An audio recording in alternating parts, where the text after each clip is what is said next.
ఇక శ్రీవల్లి కడుపు బాగోతాన్ని తేల్చడానికి హాస్పిటల్‌కి వెళ్దాం పద అంటూ చెయ్యి పట్టుకుంటారు నర్మద, ప్రేమలు.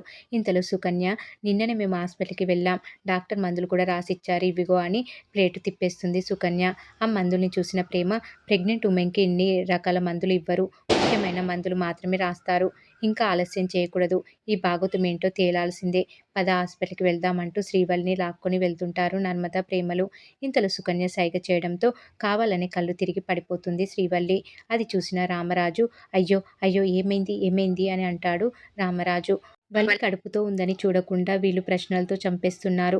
అనుమానిస్తున్నారు బాబాయ్ అని అంటుంది సుకన్య రామరాజుతో. దాంతో రామరాజు కంగారు పడిపోతాడు.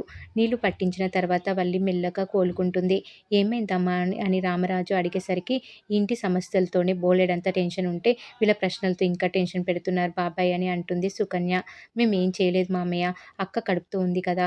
లోపల బిడ్డ ఎలా ఉందోనని హాస్పిటల్‌కి తీసుకొని వెళ్దాం అని అనుకున్నామంతే అని అంటారు ప్రేమద, నర్మదలు. కడుపుతో ఉన్న కోడలి పిల్లని ఎలా చూసుకోవాలో మీ అత్తమామల కంటే మీకు తెలుసా? మీరేమైనా పిల్లల్ని కన్నారా? కడుపు గురించి, మందుల గురించి జాగ్రత్తలు చెప్పడానికి అని అంటుంది సుకన్య.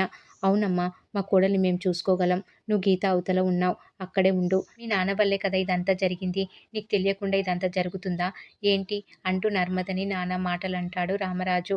మీరింకోసారి వల్లి విషయంలో జోక్యం చేసుకుంటే అస్సలు బాగోదని వార్నింగ్ ఇస్తాడు రామరాజు. ఇక వాళ్ళు ఏం చేయలేక బాధగా అలా చూస్తూ ఉండిపోతారు నర్మద, ప్రేమలు.